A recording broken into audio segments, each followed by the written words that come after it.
안녕하십니까. 하나님의 경제 이야기 네 번째 시간입니다. 오늘은 상당한 뚝심이라는 제목으로 여러분과 대화를 나눠보겠습니다. 먼저 부동산 이야기입니다. 집값 한파가 경매 시장으로까지 옮겨 붙었다고 합니다. 감정가 대비 낙찰가가 굉장히 많이 떨어졌습니다. 작년까지 우리 가게가 과도한 레버리지를 써서 주택을 구매했죠. 그런데 금리가 인상되고 유동성이 축소되면서 어려움을 겪고 있습니다. 올 한해도 이 주택시장 굉장히 안 좋을 것 같습니다. 지난 16일 날 스위스 다보스에서 다보스 포럼이 열렸는데요. 거기에 참석한 경제학자들 68%가 올해 경기 침체가 불가피하다는 의견을 내놨습니다. 올해 경제 전망이 안 좋다는 거죠.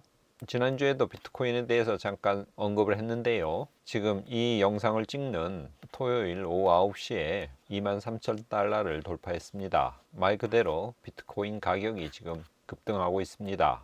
작년에 발생했던 루나 사태라든가 아니면 FTX 거래소 폐쇄 등 여러 악재가 이제 해소되고 큰손들이 매집을 시작했다는 관측이 힘을 얻고 있습니다.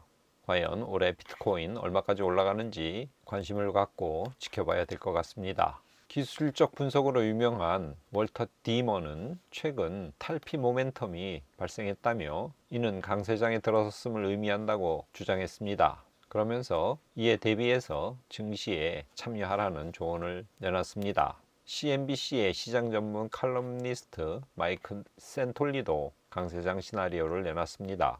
와튼스쿨의 제레미 시겔, 인플레이션 전쟁에서 연준이 이겼다며 앞으로는 추가 금리 인상이 불필요하다는 의견을 내놨습니다. 12월 CPI, 소비자 물가지수가 전년 동기 대비 6.5%에 오르는데 그치면서 14개월 만에 가장 낮은 수준을 기록한 것을 예로 들었습니다. 추가 금리 인상이 불필요하다는 주장은 시장이 굉장히 좋아하는 멘트죠.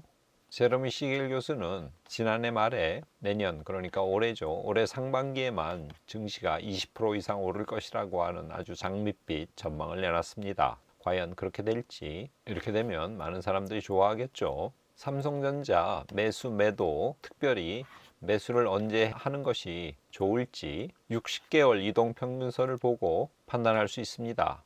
이 파란 것은 주가고요. 이 아래 흐린 굵은색이 삼성전자의 60개월 이동평균선인데요. 그것이 만나는 곳, 거기서 매수하면 저가에 살 수 있다는 거죠. 그리고 곧 오른다는 것입니다. 예를 들면 지금 현재 주가가 60개월 이동평균선에 닿아 있는 상태입니다. 제가 보조선을 좀 그려봤는데요. 이렇게 60개월 이동평균선과 주가가 만나는 곳, 여기죠. 그 이후에 삼성전자 주식이 굉장히 많이 올랐습니다. 이번에도 지금 60개월 이동평균선과 주가가 닿았는데 이번에 사면 굉장히 많이 수익을 얻을 수 있다는 그런 논리입니다. 2000년부터 지금 2022년까지 20년 차트입니다. 이에 따르면 삼성전자는 22년 동안 4번만 사면 되는 거죠. 지금 바로 좋은 타이밍이 온 것입니다. 그리고 팔 때는 모두가 삼성전자 좋다면서 일반 개인들이 삼성전자에 환호하며 뛰어들 때 그때 팔면 됩니다. 20년에 4번만 거래하기 때문에 좀 심심하죠. 그렇지만 이렇게 거래하면 쉽게 수익을 얻을 수 있습니다. 물론 이번에도 꼭 그렇다는 건 아닙니다. 그러나 과거의 예를 볼 때 그럴 확률이 굉장히 높죠. 여기 삼성전자 이번 3주 동안에 11%나 올랐습니다. 그리고 여기 보시면 1월 2일부터 1월 20일까지 외국인이 첫날 외에는 계속 샀다는 걸 알 수 있죠. 지금은 삼성전자를 살 때입니다. 코스피 차트 지난 3주 동안 계속 올랐습니다.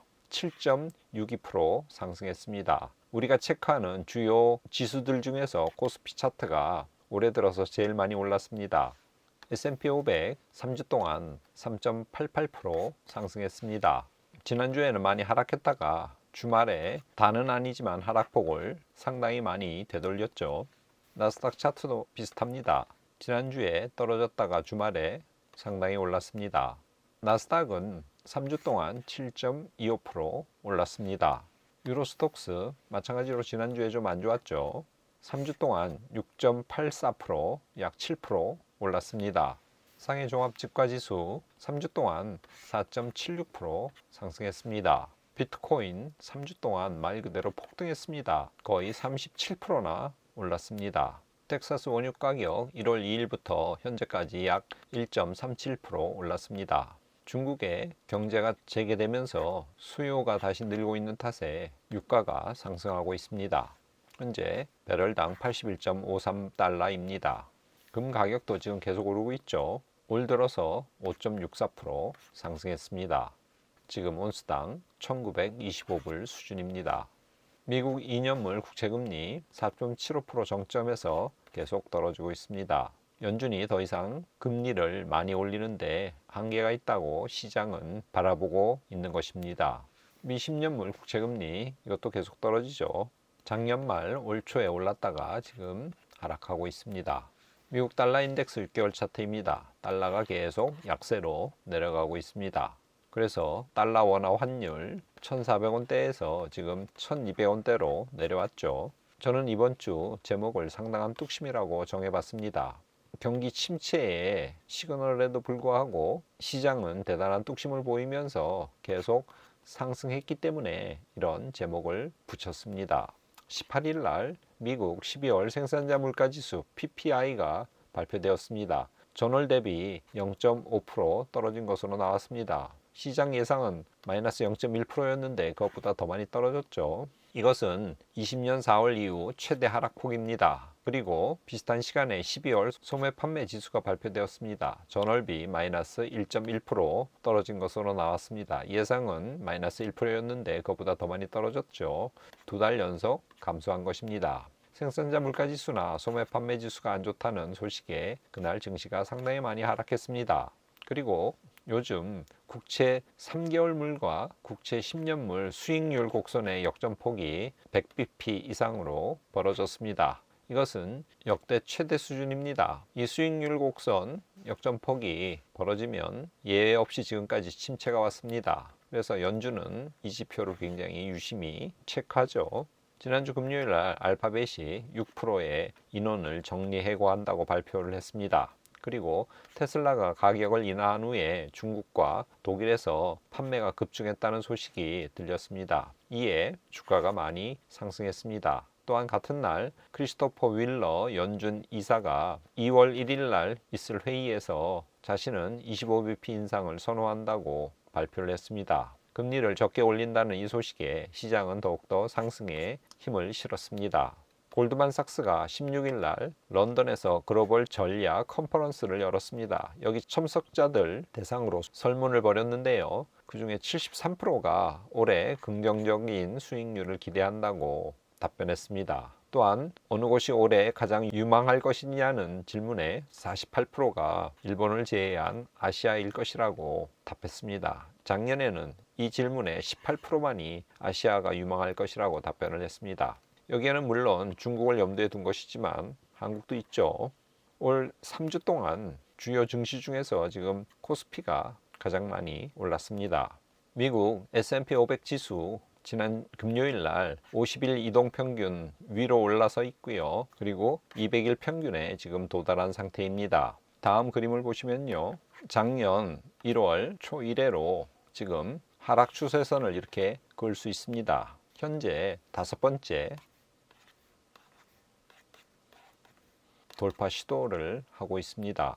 이것은 200일 이동평균선입니다.